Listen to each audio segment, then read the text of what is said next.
unfortunately, New Jersey is sandwiched between the biggest market in our country and probably the fifth or sixth largest market in our country in Philadelphia. So it seems like everything that happens in between, it's like everything is pay to play in New Jersey. And that's something that we really need to change. If you could, Imani, talk about the impact. I just, because Jersey's my home, away from home, when you think about driving on the New Jersey Turnpike, everybody thinks about, exit 13 and all of the massive, whether it's the sulfur plants or anything that is not doing our environment any good. And the fact that nothing has changed there in over 30 years, you would think we would see some wind farms of some kind. We would see some type of geothermal or some type of biofuel plants, things of that nature. We don't see any of that. And if you could talk about the impact, because that particular region is very close to your district, how you currently see it and what you would be fighting for should you become the next representative.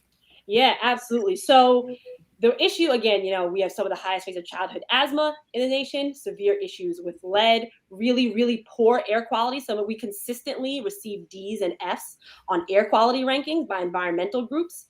And the reason why it's been able to stay this way for so long is that these politicians are protected by what we call the ballot line. Now, in New Jersey, we have the most corrupt ballot design in the entire country. I've heard this. Yes. Yeah, I won't Zena, argue. this is what Zena Spizakis was dealing with. I remember. Yeah, I'm sorry. Go on. Yeah, no worries. Yes, all the candidates from 2020 who ran against the line dealt with any candidate, really. Bernie Sanders actually dealt with it. Fun fact. He was not put on the party line. But basically what this does is it places establishment Democrats in this really long column. And there are like very small demarcations for what positions they're running under their names, but it's not separated. So like what a regular ballot looks like is it'll have the title of the position and everybody running for it under it. Then you'll have another position, same thing, everybody running for it under that, whether they're on the same team or not. In New Jersey, the establishment calls themselves, like I've heard the establishment call themselves the green team or like whatever it is they give themselves that year. And they put themselves in one long column. And what this does is it tricks voters into thinking like, oh, well, I'm a Democrat, so all the Democrats are here. Like, this is where I have to go. And they put a really popular name at the top. So then it ends up that, everybody goes and votes down this line. And in low information elections, it's really damaging for the challenger because, they're being overwhelmed by this system. But something interesting happened in 2020 where Bernie Sanders was not given the line. He was out in what we call ballot Siberia, which is like either way off to the side or way down at the bottom by yourself. And Joe Biden was given the line. And what this did was, because Bernie has such high name recognition, voters became confused and they were like, well, wait, Bernie's over here, but all the Democrats are over here. But I want to vote for Bernie, but I also want to vote for some down ballot people. Like, what can I even do here? And there were literally people that I had to like explain, like, no, you can vote for Bernie and vote for these people. So it also confuses voters. It's a really, really corrupt system, and it keeps people in office for years, sometimes decades. And so, that's one of the reasons why things like that keep happening. But what I plan to do about it is, one, I am a firm supporter of the Green New Deal. And every interview I go on, I like to say out loud what this means, because I think that establishment Democrats try to make it a pariah and try to make it like a dirty freeze. But what it is it tackles two problems at once.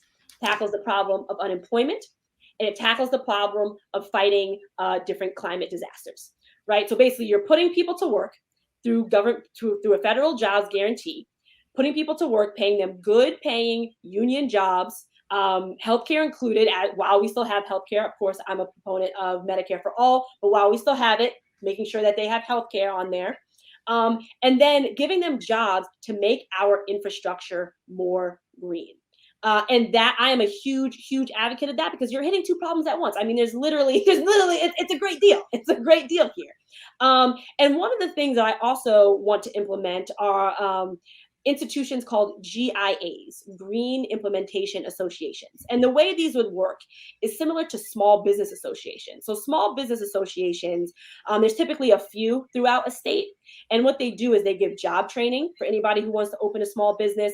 They will give out low interest, zero down payment loans for people who want to start businesses, or grants, all these coming from federal dollars. And I want there to be a similar thing for small businesses or workers who want to go into the green space. I want those GIAs to pick up that slack. So if you're a small business that wants to change over and be more green, they can give you low interest, zero down payment loans to do that. They can give you federal grants to do that, and they can retrain your staff in order to make sure that your business is more green. And so that's one of the ways I want to like really bring the Green New Deal into life, is with those GIAs. Thanks for watching. If you want to support our mission to transform politics into service, please like this video, subscribe, follow us on social media, and consider joining our Patreon, where you'll get early access to our interviews as well as other exclusive content.